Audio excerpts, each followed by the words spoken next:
As its title asserts, his book is a critique of all the tenets of MMT. Some years ago, I was watching a comedy podcast, and by sheer chance the conversation turned into a question. Why on earth, if someone can't print money, they said, then there are people with no income? Isn't the problem of poverty that people have no money? And if we can print it, why can't we do that? Why can't we print it to give it to people? Their laughs turned off. For the first time in the full hour of the podcast, they had to stop and think. They knew that there was an answer to that, but they couldn't articulate it. One of them answered, I heard about a theory that says that printing money is possible and that it's also the key for countries to become rich. At the end, they had to change the topic because they knew that the conversation was moving nowhere. Yet, by later comments, they appeared that they had remained confused and bothered by that. Maybe you yourself are as nagged as they were. Because why, if there are poor places, their governments can't print money outside of poverty? Is it the case that maybe they have yet to discover printing presses? Or is something else, an additional factor that we haven't accounted for, that explains why we can't create wealth out of thin air? Maybe the whole answer would lie in the nature of the theory that the host of the podcast was trying to invoke. If you've opened a newspaper discussing matters of economics, you might have already come with this theory. It's often referenced in its acronym form, MMT, which stands for Modern Monetary Theory. And it's a recent economic philosophy that tries to explain how we can finance the government while trying to control inflation. And it has become one of the secondary sources that tries to explain why during the end of 2021 and so far in 2022, we have seen staggering levels of inflation. Their notion, in a nutshell, is that since the government has the power to print money and the power to make you accept it as means of exchange, then it can purchase anything that it wants in an economy, at least in an economy that it rules. And if it overspends, which according to their view, it would be made via making full use of previously unused resources, therefore only then it would cause inflation. But at the same time, it would have the power to stop this inflation via raising taxes. In another sense, MMT believes that the government can finance any amount of spending via printing money, and that in that way they can reach the full employment of economic resources without causing inflation if correctly managed, and also without increasing interest rates or indebting the future generations. Their only constraint is, as Peter Parker's Uncle Ben would say, how to exert this power without maintaining their responsibility. But is this theory true? Can economists become superheroes, endowed with unnatural powers to protect and further a world? Well, that's how our book comes into play here. It's called Against Modern Monetary Theory, and is written by economist Juan Ramon Rallo, one of the rising stars in the field of economics, or at least the popularizers of economics in Spain. Yet, despite him being a public figure, his book is a scholarly project, although it can be read by all people that have some basic notions of economics. As its title asserts, his book is a critique of all the tenets of MMT, from its conception of what money is to examples that MMT has provided on how its theory would work. Yet, it also brings a fresh analysis to the economic analysis of money. Today's orthodox analysis of money has proved insufficient at best to explain the last 15 years of prices, credit, and spending. But Rallo uses a nuanced approach, basing himself on a diverse set of economists, such as the Austrian economist Karl Menger or as well as contemporaneous sources such as Perry Merlin and John Cochrane. Despite the book's aim, the author makes his best to still mend the arguments to provide the way in which the champions of MMT would react to his criticisms and to state where current research is going. In essence, it is an objective approach towards the topic aimed not only to criticize, but also to find the truth and, implicitly, to get a new conception of what money is and how does it work. But is the author right? And what is Rallo's argument? What can we take out of it?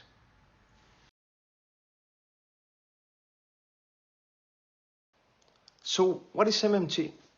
I think I should first start by presenting you a more detailed view of what the MMT theory believes so that you can grasp Rallo's argument more closely. As a caveat, this is my summary and not Rallo's. MMT believes that all money is debt. This is against the people who believe that all debt is money and those people who believe that money and debt are different in principle. And they think that this is a very particular kind of debt, one which relies on government sanction to exist. They say that because the government charges taxes in, let's say, dollars, then the dollar has a value. And since the government has the control of issuing dollars, then it has the power to both regulate the demand and the supply of dollars. In addition, they accept the post-Keynesian idea that money printing as such doesn't really create inflation, except to the extent that it changes the demand of stuff. Based on this, they believe that government can finance their spending without the need for debt, that is, printing bonds. They just need to print enough money to buy what they need. And since people need money to pay their taxes, then there won't be inflation. The only cause of inflation, they say, is that the capacity of the economy to produce is constrained, creating bottlenecks, which in turn raise prices. Now, on the outset, this is a very silly idea. Imagine that you live in a world where there is only you and the government. You make burgers, which you then sell for $1. Suddenly the government wants to buy you a burger a day, so it prints $2 and tells you not to worry about the money printing because it will charge taxes tomorrow if prices go up.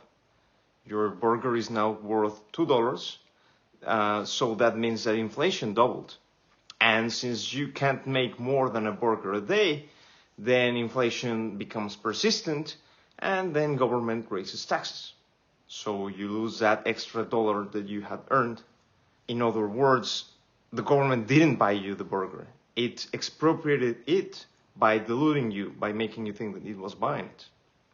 At most, so far, this theory reveals the confiscatory nature of money printed by the government, which actually proponents of MMT champion as one of the features of their theory, and the reason why governments which print their own currency and face their debts denominated in their currency will never fall into insolvency. So they think this is a good thing. So that being said, the theory would at least need a second part, one that says that it's not only expropriation. So MMT proponents believe that you can allocate spending on unoccupied resources, such as unoccupied factories and on unemployed people, so that there can be a larger amount of production. And therefore, expropriation such as the one that I show you in my example, wouldn't come up. Because if there are more goods in the economy from government spending it wisely, then the amount of money compared to the amount of goods doesn't change, keeping inflation low. Now, based on this, if you want to fully criticize the theory, you would have to analyze several factors. Let's say, 1, what money is. Is MMT correct? 2, is government-issued money something that makes it unique against any other type of debt, as MMT says? 3, if it's indeed true that governments can fall into insolvency if they print their own money, and if this way of behaving is sustainable. 4, if government spending on unused resources can really bring wealth.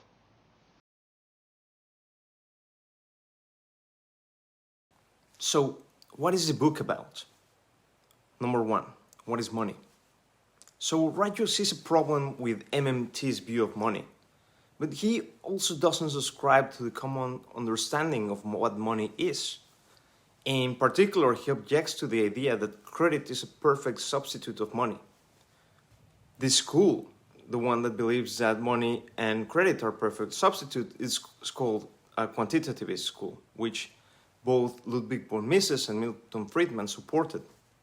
The proponents of this school, according to Rallo, are unable to see that there are ways in which credit and money can be differentiated, and therefore their analysis of MMT falls short sometimes.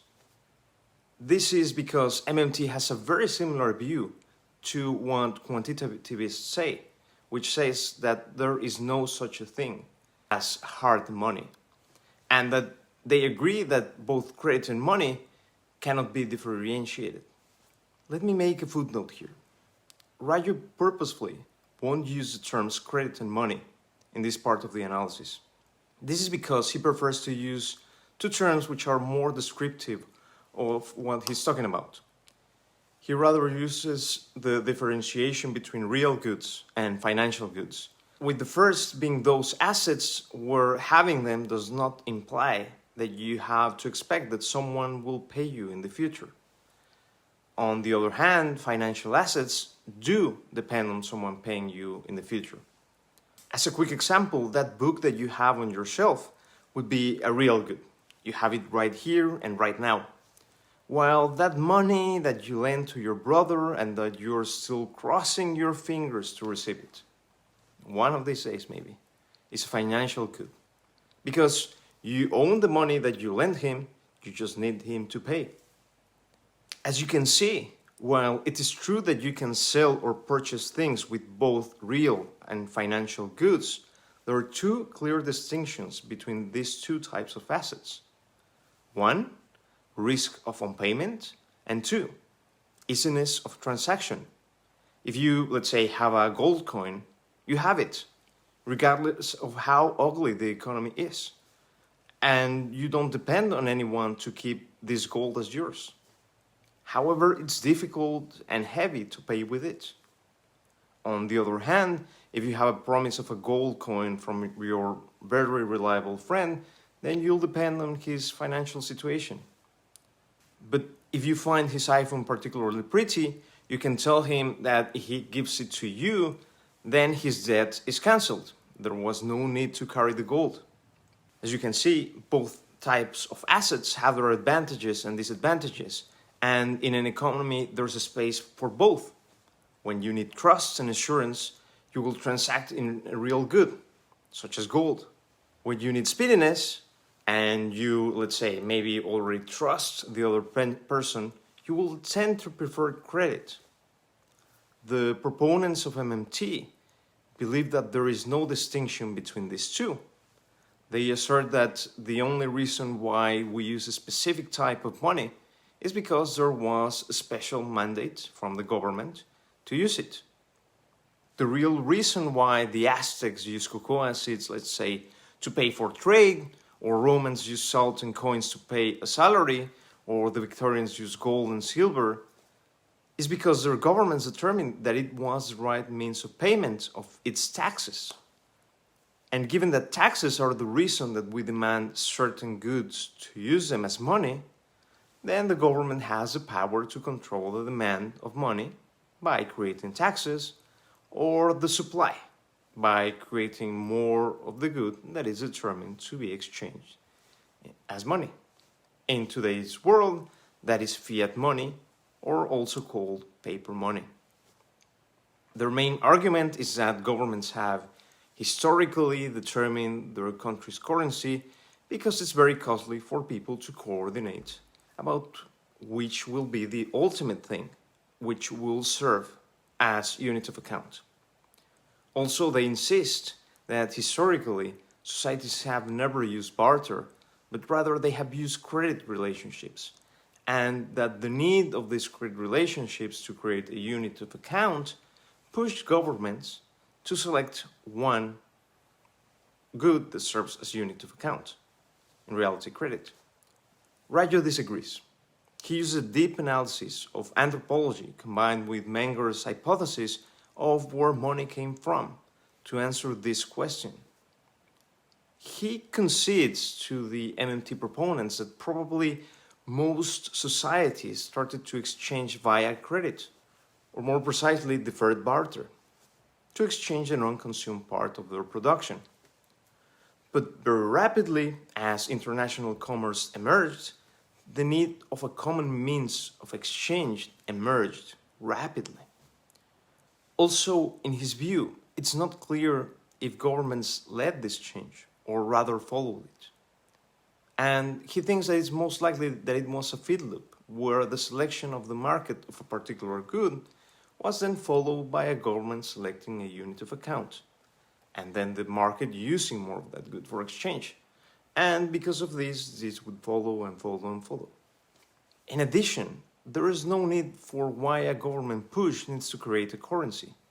As people start to realize that some goods are more liquid and more stable than barter or deferred barter, then these people start to progressively use these goods as money without the need for the government to push for any of these goods. In short, according to Rallo, the government is not omnipotent at the time of selecting the unit of account of people, and therefore its full power to set the demand of a currency is not clear. So one of the tenets of the theory has been crushed. Number 2, is government issued money just another type of debt? And number 3, governments can fall into insolvency even if they print their own money. Now, in point 1, we established that maybe the government doesn't have the full power to set the demand of its own currency, and also maybe not only the supply. But still, there could be some questions over there. At the end, one could assert that today's money is created indeed by the government. I will refer to this as fiat money. And also, we can assert that MMT's idea that it can control its supply and demand via taxes could be, to some extent, true. Now, let me tell you how radical and different this idea is. Today, we view taxes as a way in which the government finds funds to then finance spending. MMT, on the other hand, tells us that taxes only should exist to control the demand of money and not for something else. Yet, Rallo finds fatal flaws in this way of thinking. He believes that MMT proponents aren't seeing the full context of their ideas. They see fiat money as a special token which is not fully ruled by the laws of accounting, but this is wrong. For Rallo, fiat money is a type of liability of the government. What is a liability, you may ask? Well, any person, any company, any government owns something. Think of your car or your house. And you also owe something. Think of your mortgage or the loans that you use to buy a car. A liability is that which you owe. So Rallo thinks that fiat money is a liability of the state. In which way? Well, instead of the government using the old age policy where they charge taxes in specie, such as your cattle or your gold, you can pay these taxes through the papers that the government printed. The government owns your taxes and is obliged to accept your payment in the currency that it issued. Well, you may think that this is almost the same of what MMT was saying, right? It's because taxes exist that money has its value, so QED. Now think twice. Remember that we talked about debt being different from real assets? Remember that trust was a big issue here.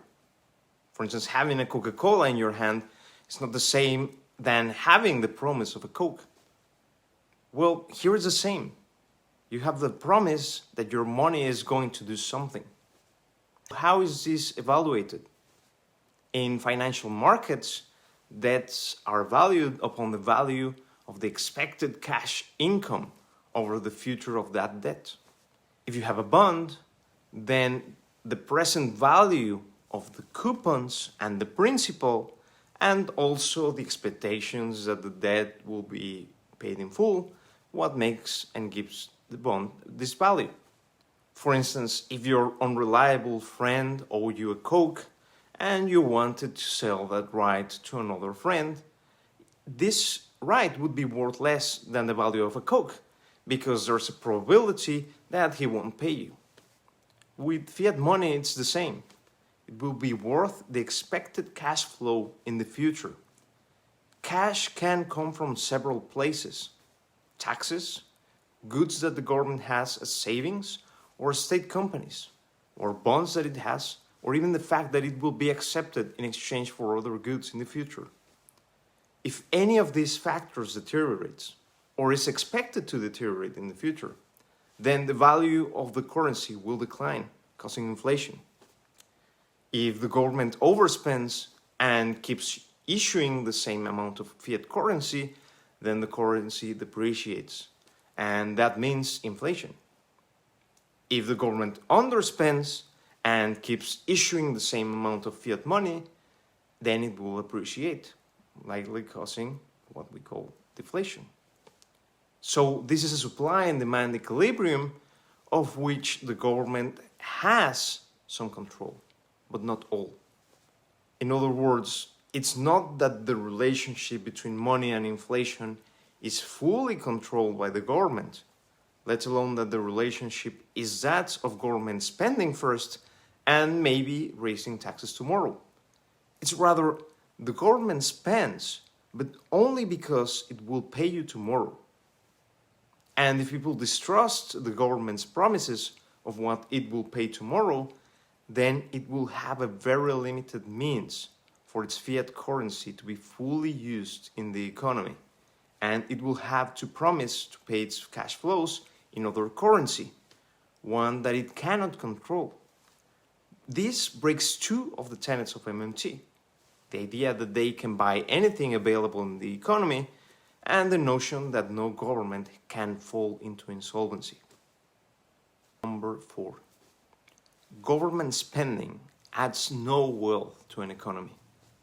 There's only one final point in MMT's theory which must be refuted. Is it a good policy to generate wealth?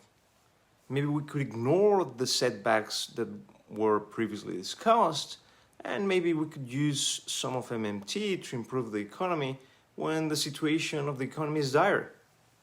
Rallo's answer is, again, no. MMT talks about several ways in which its theory could bring wealth into the economy. For instance, they say that if the government issues debt, then the people will become wealthier because they hold that debt. Rallo answers this claim categorically. That's not wealth. And the splitting of society into arbitrary segments won't magically create wealth. As a second claim, MMT says that public debt implies lower interest rates for people. Rallo denies this as well. MMT proponents say that their policies will increase the amount of money in circulation, and therefore it would reduce the interest in which banks lend to one another, making them offer people cheaper types of credit to still be profitable. Also, if there's a lot of money circulating in the economy, people will need less credit cards and other types of borrowing to finance their liquidity. Rallo answers that this is uncertain at best, because people don't want money. They want what money can purchase them, and if the government overspends and ultimately raises prices, then these rising prices could push people to bid with their bank for larger loans and ultimately raising interest rates. So even this claim could be wrong.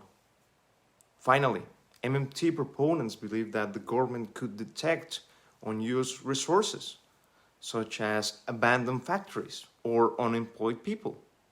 Then in turn, they can print money to hire these people or these resources, and in this way they could create lots of production and could ensure its solvency, the government's solvency, because it hires people who will have to accept its currency as means of payment. But according to Rallo, this thinking has a fatal flaw.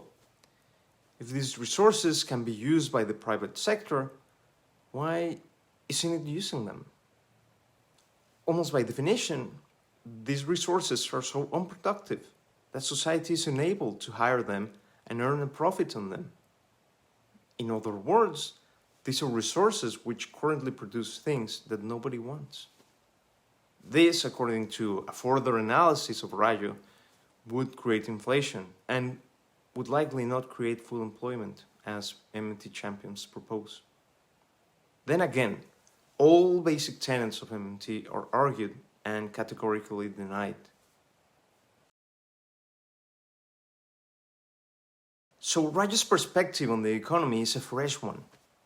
For me, as a person who was trained in the jungle of quantitativism, where it was common for professors to be really confused about why people would demand money, this book comes as a nuanced perspective that challenges some of the most established tenets of what is commonly understood in the mainstream of economics, at least monetary economics.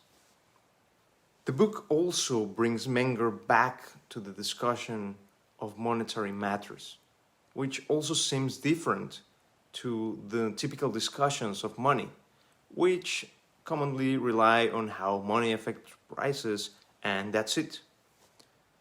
Secondary derivatives of this process, or the whole need of money, is often left aside because of the complexities to add it into a model, revealing one of the crucial flaws in modern economic thinking. That is, the sacrifice of explanation and understanding in favor of prediction. This is probably the original sin of modern economics.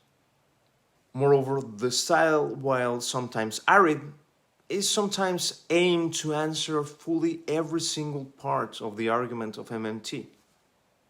In these cases, it even feels exaggerated when he comments on specific singularities where his critiques, Rallo's critiques, wouldn't hold completely, although they could create nevertheless problems. I think that there are parts of the book which could have been expanded significantly. Rallo recognizes that trade relies on excess production and certainty. Based on this, I think that one could consider if there are additional effects from such as policy, such as MMT, that are different and even more pernicious than inflation. Let me give you a small example of mine. When Blockbuster went broke, there were many locales which stayed empty. If the government would have come up with an idea of hiring unemployed people to reopen the Blockbusters, what would have happened? Despite that people are working and the things are moving, quotes, one could hardly argue that they would be living in a better world than before. For instance, Netflix would actually be more expensive because there are more people trying to buy it. And we would have a blockbuster movies, which nobody wanted. And we would have a crash incentive mechanism that would be indicator that we're actually needing blockbuster movies when we don't really want it.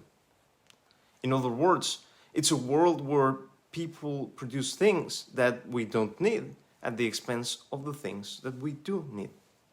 While not talking about this does not make the book wrong, I think that it's a big hole in the argument and makes the whole critique incomplete. In addition, I would have liked a full and concrete definition of money, because sometimes it's difficult to know what he's really referring to when he talks about money. I think that there are no elements of evil in Rallo's book, although I think that there are on MMT, because the theory as such serves as a rationalization for unsupervised and reckless government spending.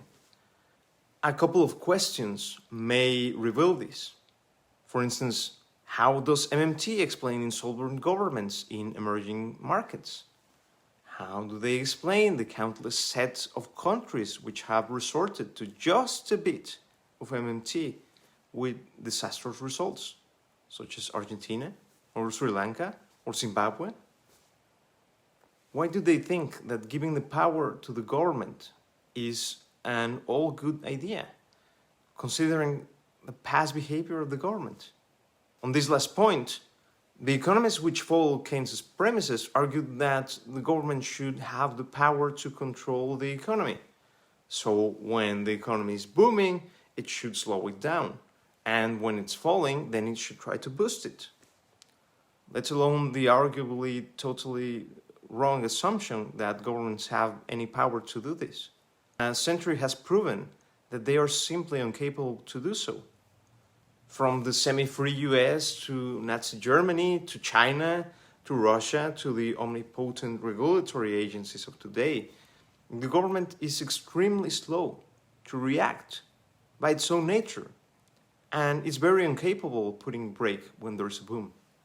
Time after time, governments have proven to be wrecking rafts of economies in such a way that if private companies had behaved in that way, they would have been nationalized long ago. There's only one reason why these types of ideas have been able to prevail to some extent. Because there are people who will still produce to keep the transfusions going. Because trade is about giving away our surpluses in exchange for money. If we use fiat money to encourage the production of things that nobody needs, then in an economy led by MMT and its lesser versions, there will be winners that take those goods that people do value in exchange for nothing. Let me remind you that in Atlas Shrugged, Reardon is told that the government and its lackeys will keep imposing their very damaging rules because they know that whatever they do, he will always find a way to produce. MMT knows this. This is why they just expect that by throwing money at some place, only bottlenecks will create problems. After that, wealth will be created somehow. In some rare cases. In these cases where wealth was produced somehow, it was indeed created by producers at their best. And I thank them.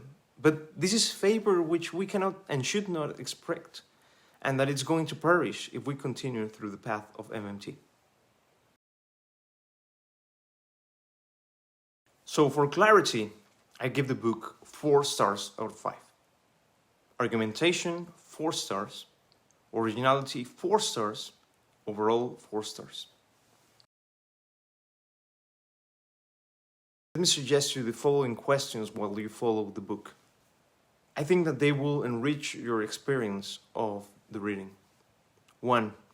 Do you really think that the book should be called Against MMT? Number 2. Why do you think that the quantitative theory gained traction over the last decades? Number 3. What is the main factor that has helped MMT to sell itself? Number 4. MMT maintains that if the government gets indebted, then the citizens will become wealthier. So what is the precondition to this? Number 5. Do you think that government deficit is a Ponzi scheme, according to the theoreticians of MMT?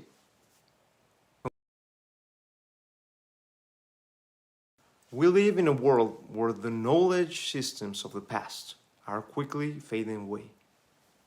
The old ideas of things having consequences, or that there are no such things as free lunches, are giving up for mystical thinking, whose idea is that of no effort but bonanza, or of buying today and thinking tomorrow. Rallo's book presents itself as a reminder of the past, but he doesn't do it with old arguments, but with new ones. His analysis is filled with rigor and still manning the opponents in such a way that it's almost unseen in today's world.